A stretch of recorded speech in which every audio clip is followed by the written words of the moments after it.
Damos la bienvenida al profesor Nilton Rosas. Nilton es abogado, politólogo, magíster en bioética de la Universidad del Bosque,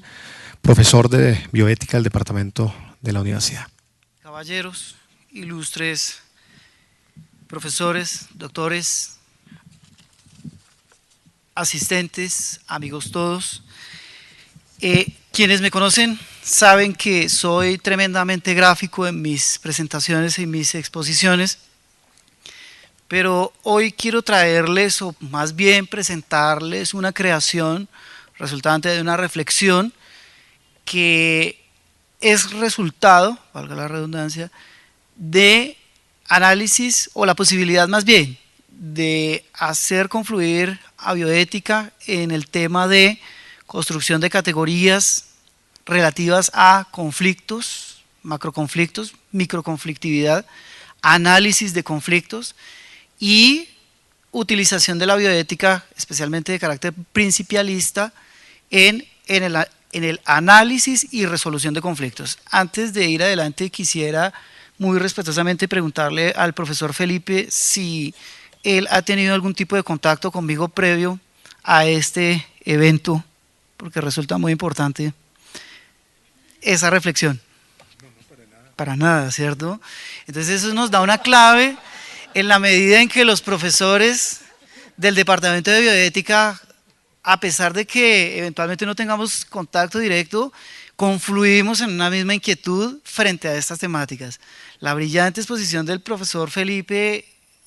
con un eje central fundamentado en el terrorismo, tal vez tenga algún tipo de similitudes con lo que les voy a presentar. Espero el diagnóstico del doctor frente a lo que puede ser la interpretación psicoanalítica del texto. Vamos a ver qué diagnóstico nos resulta de esta circunstancia. Y pues bueno, de acuerdo a FISAS, en el ámbito internacional, algunos de los conflictos, especialmente armados, internos, estructurados, que tenían su origen desde la iniciación de la Guerra Fría y que persistían a inicios del siglo XXI, se han terminado por la vía de acuerdos negociados en forma pacífica a través de procesos de paz o de negociaciones políticas. Tendencia que evidencia un incremento especialmente a partir del año 2005 y hasta el año 2012, lo cual muestra una preferencia por la resolución pacífica de conflictos, por la vía del diálogo negociado, antes que la imposición de un bando sobre otro u otros por la vía de la victoria militar. De esta forma, los procesos de negociación y especialmente los procesos de negociación tendientes al logro de la terminación de conflictos armados en el mundo, facilitados por la mediación, han sido una constante en la primera década del siglo XXI. Sin embargo, la iniciación o prolongación de otros conflictos que se consideraban ya terminados o que estaban latentes han sido igualmente una constante en estos últimos 10 años. Casos como el de Siria, Egipto, Chechenia y otros son ejemplo de ello. A partir de la segunda mitad de la primera década del siglo XXI y hasta el año 2012, de los casi 85 conflictos armados en el mundo surgidos desde 1960, más de 22 de ellos se han finalizado con acuerdos de paz, como en el caso de Indonesia, Irlanda del Norte, Sudán del Norte, Nepal, Burundi y Líbano, para citar algunos. De este número elevado de conflictos, solo 7 de ellos finalizaron con victorias militares, quedando aún más de 30 sin resolver, de los cuales aproximadamente 20 no tienen procesos de negociación aún abiertos. Las reflexiones acerca de la macroconflictividad involucran diversas dimensiones temporales, un antes, una ahora, un después, que involucran cada una el estudio de las causas del conflicto y manejo de la preconflictividad, como en el caso de la diplomacia para la paz, la diplomacia preventiva, y el desarrollo del conflicto, el inicio, la agudización, la escalada del mismo. Y dentro de esta etapa, el estudio de las actitudes de las partes en la relación de contradicción binaria amigo-enemigo, entre ellas la aplicación y o respeto del derecho internacional humanitario, las violaciones de los derechos humanos y el involucramiento de otros actores, población civil, actores no armados, actores vivos, actores no vivos. Las iniciativas de gestión y o solución del conflicto, guerra o diálogo negociado hacen parte de esta etapa. La etapa del posconflicto involucra la construcción y consolidación de la paz, una de las etapas más difíciles en la resolución de los conflictos. Todo esto siguiendo a Lund. Los motivos para iniciar una negociación son muy variados e incluyen numerosas circunstancias, entre las cuales figuran el desgaste o la fatiga que en los combatientes deja el conflicto, las presiones políticas interiores, presiones políticas internacionales, ultimátums, derrota militar, falta de apoyo, rendición definitiva, pérdidas de apoyos o alianzas estratégicas, falta de incentivos, faltas de iniciativas de inversión, cambios internacionales, cambios de gobiernos, cambios políticos internos o regionales, pérdidas generacionales, existencia e intervención de facilitadores internacionales, apoyos políticos internos y de la sociedad civil y muchas variables más. Por otra parte, las negociaciones pueden tener como objeto intercambios que pueden ser de naturaleza política, tales como el acceso a la democracia, la autonomía, la participación de minorías, reparto equitativo de poderes políticos regionales o locales a nivel económico, militar o civil, reparto o desocupación de territorios, derechos humanos, acceso a servicios estatales, reinserciones a la vida civil, reformas estatales y constitucionales, etc. Los acuerdos pueden igualmente tener como objeto el cese al fuego, el respeto al derecho internacional humanitario, la liberación de prisioneros, las amnistías, la entrega de cadáveres, de personas desaparecidas, de reparación a las víctimas, de reparaciones y repatriaciones, condiciones de seguridad, retorno de los desterrados y desplazados, refugiados o expatriados. Finalmente, la etapa de la verificación de los acuerdos puede pasar por procesos complejos de justicia transicional, surgimiento de nuevos grupos ilegales, falta de seguridad o voluntad en la implementación de los acuerdos, entre otras circunstancias. El escenario es de incertidumbre. La reflexión acerca de la ampliación de la aplicación de la bioética principialista o de otras naturalezas en la solución y o gestión pacífica de macroconflictos complejos puede involucrar, por ejemplo, la propuesta del profesor norteamericano Tristram Engelhardt. Engelhardt planteará una bioética secular, es decir, una ética consensuada y fundamentada en acuerdos logrados entre comunidades plurales y diversas sobre puntos de vista acerca del mundo moral, los cuales se enfocan en la valoración de acciones correctas o incorrectas de personas en la búsqueda de la vida buena, lo cual hace que sea una ética dotada de contenidos y con una pretensión de alcance universal. De acuerdo a Engelhardt, la justificación de la existencia de una ética vinculante requiere al menos tener en cuenta las siguientes circunstancias. Primero, la génesis de un criterio moral. Para Engelhardt, comprender la moralidad es comprender que la misma gira en torno a la consecución del bien de las personas. La génesis de la propuesta de un principio, por ejemplo, de beneficencia aplicado a la negociación y a la conflictividad debe fundamentarse en el bien, pero debe encontrarse en un consenso acerca de la beneficencia de las partes y para las partes involucradas en la negociación. Dos, la justificación de un criterio moral. De acuerdo a Engelhardt, la justificación de un criterio moral señala lo siguiente: si alguien está interesado en resolver las controversias morales sin recurrir a la fuerza, pero con autoridad moral reconocida por todos como base del consenso, tendrá que aceptar el acuerdo entre distintas partes en discordia o la negociación pacífica como los medios para alcanzar la resolución de controversias morales concretas. Es decir, que la justificación de un fundamento de un principio de beneficencia, por ejemplo, en materia de la gestión conflictual, debe ser fruto de la negociación y no de la imposición de un criterio o punto de vista concreto, lo cual resulta coherente con una ética pluralista e incluyente. En tercer lugar, los fundamentos para estar racionalmente motivado a actuar moralmente. La fundamentación de un actuar moral debe tener una justificación con base racional, especialmente el acuerdo acerca de por qué resulta importante la beneficencia en la terminación de la guerra. Engelhardt al respecto señala: la autoridad moral secular no es más ni menos que la autoridad de quienes acuerdan colaborar. Igualmente resultan importantes los referentes teóricos para fundamentar la discusión acerca de un consenso y una ética para las partes en el conflicto. Dice Engelhardt, dada la improbabilidad de que se alcance un consenso general acerca de lo que significa la interpretación concreta y correcta de la vida buena, la pregunta acerca de qué es bueno o malo hacer no puede recibir una respuesta concreta o de pleno contenido. Se trata de una pregunta heurística. Orienta a los individuos hacia la búsqueda de una explicación de las consecuencias buenas y malas que sea justificable de forma racional en la medida de lo posible. La propuesta de la aplicación de la bioética principialista y o de otra naturaleza resulta procedente en la discusión de temas relativos a la conflictividad, acceso a la democracia y autonomía, participación de minorías, reparto equitativo de poderes políticos, regionales o locales,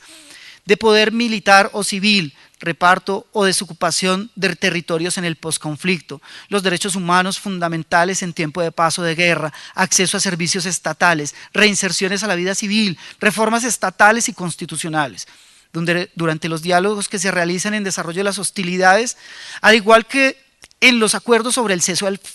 al fuego, el respeto al derecho internacional humanitario, la liberación de prisioneros, amnistía, entrega de cadáveres de personas desaparecidas, reparación a las víctimas, reparaciones de toda naturaleza. La construcción de un consenso producto de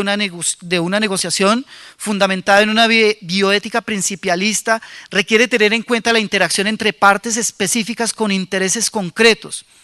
y que dicha interacción se obtenga de la percepción acerca de la forma como las partes llevan a cabo la comprensión de sus valores y otros aspectos como formas de pensar, relaciones de poder, intervenciones de terceros, con el fin de establecer la existencia de una comunidad de amigos o extraños morales que apoyen o tengan divergencias con las partes o que evidencien puntos de acercamiento o ruptura entre las partes. El logro de un acuerdo que beneficie a las partes dentro de los macroconflictos debe enfocarse en la elección de un punto de vista moral común y justificado, frente a la valoración de las conductas humanas que resultan correctas o incorrectas en la etapa de posconflicto y consolidación de la paz, y no únicamente en la imposición de una fundamentación racional que justifique la necesidad de escoger dentro de determinados cursos de acción el más acertado para convertirse en el punto de vista moral dominante para valorar la corrección o incorrección de acciones de los particulares hacia, dentro y en el desarrollo del proceso de paz, consolidación de la paz y la superación del conflicto.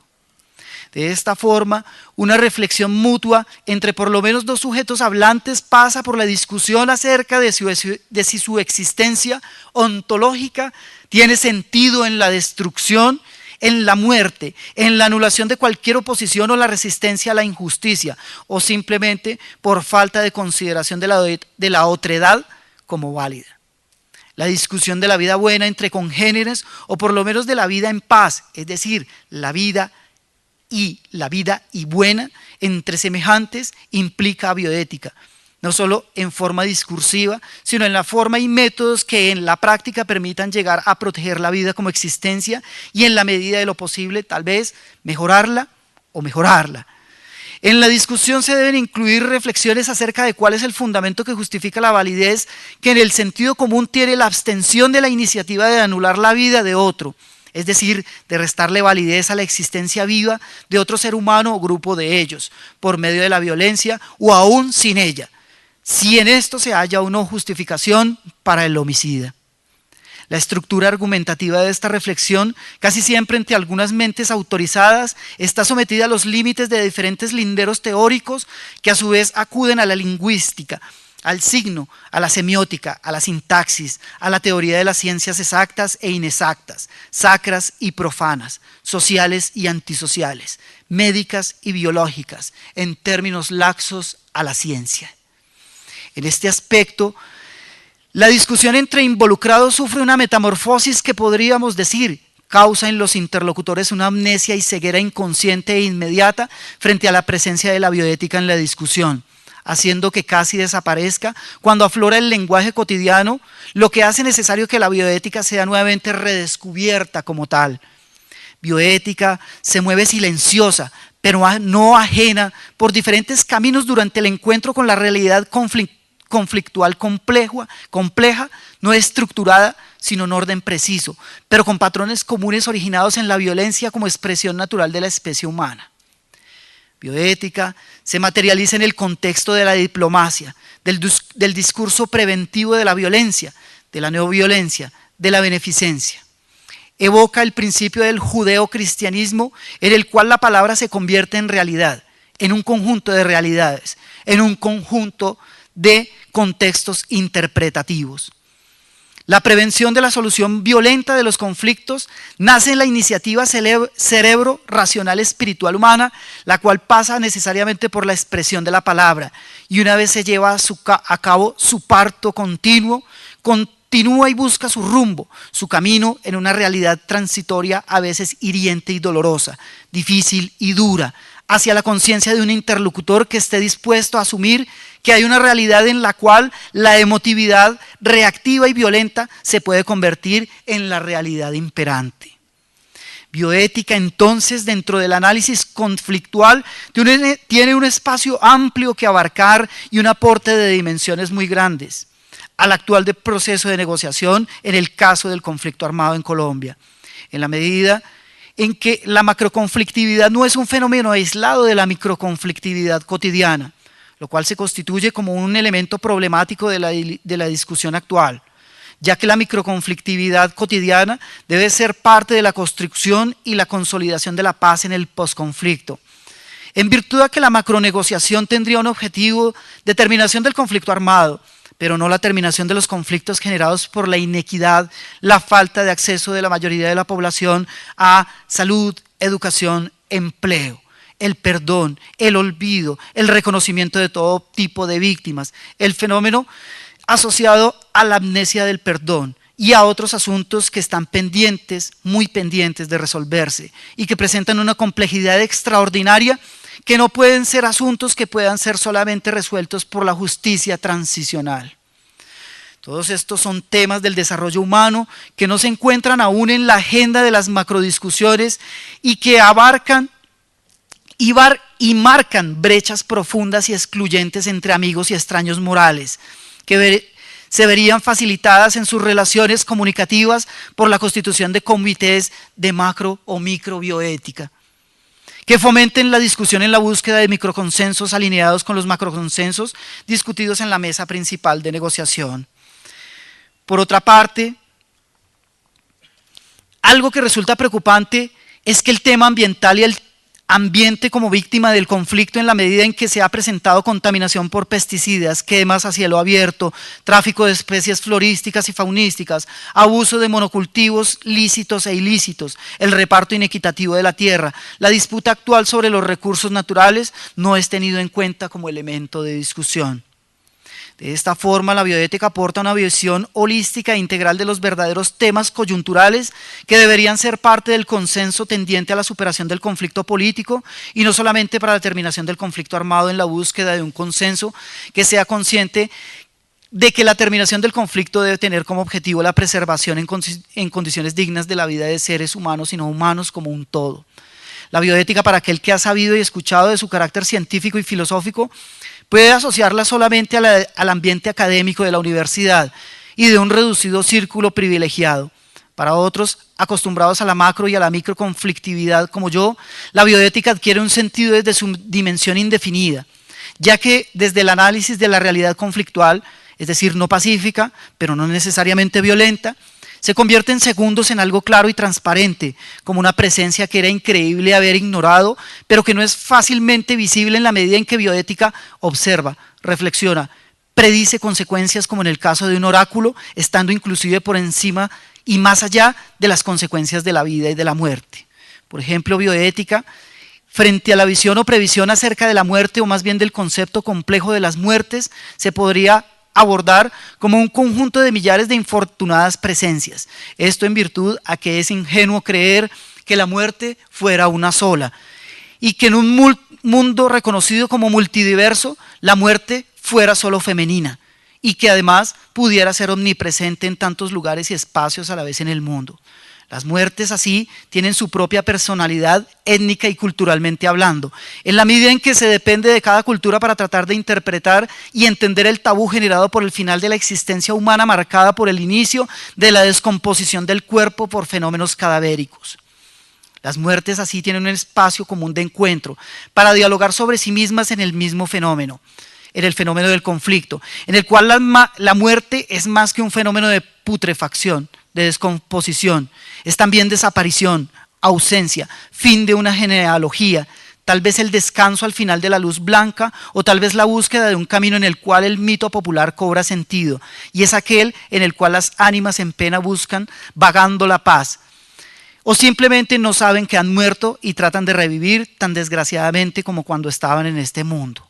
Algo que la ciencia no nos relata en su discurso es si las energías humanas que fueron desplazadas del cuerpo fisiológico por el homicidio de la guerra van a algún lugar o si descansan en paz, ya que los que se quedan en este plano existencial de vida no descansamos en paz.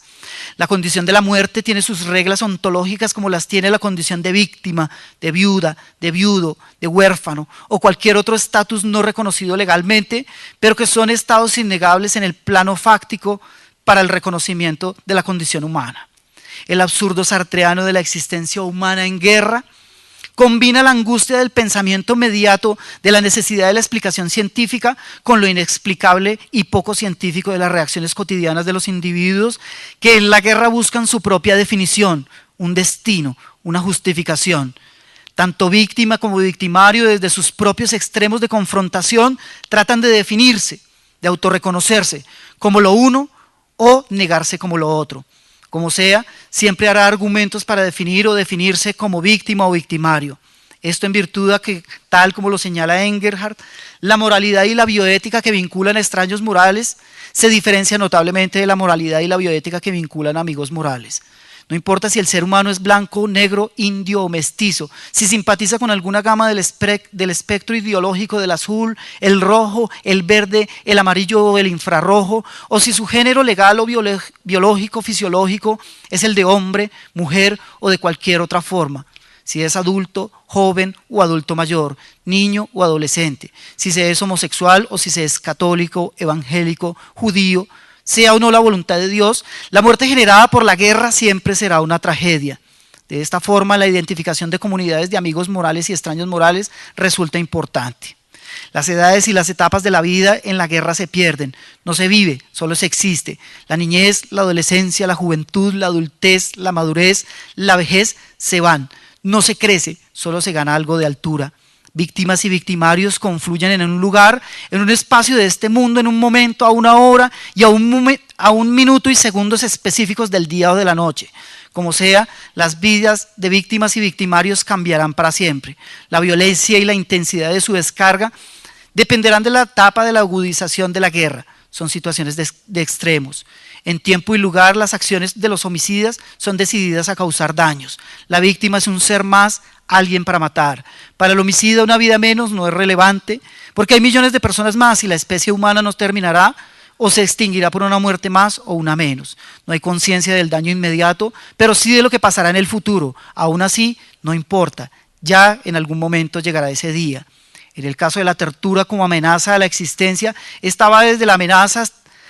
a la generación de mutilaciones y cicatrices a veces horribles, a veces solo visibles. El dolor, la violación, la humillación, los golpes, el abuso, acciones delincuenciales. La muerte va desde la causación del deceso por ajusticiamiento hasta el desmembramiento, desde la desaparición del cuerpo sin vida en fosas comunes hasta la incineración en hornos crematorios. Una verdadera sofisticación de las técnicas asociadas a la muerte. El olvido entonces implica una amnesia generalizada de cada uno de los afectados por el conflicto, una pérdida de memoria individual por decreto, una obligación. Se da prioridad a la memoria colectiva, pero ¿qué pasa con el dolor y el olvido individual? La guerra, la violencia y el dolor hacen parte de una industria mediática que maneja millones de dólares en cooperación internacional, muchas veces politizada, que también maneja realidades, genealogías, transforma conciencias. He aquí, damas y caballeros, el campo de la vida, el campo de la muerte, pero de todos modos un campo fértil para la bioética. Que la violencia no sea la expresión de la vida buena. La reflexión puede ser más amplia, pero el paso inexorable del tiempo limita mi intervención hasta aquí. La paz no debería implicar más que el deseo noble de que la violencia no sea más que una noble forma de vida que no reemplaza jamás a la vida buena. Damas y caballeros, muchas gracias.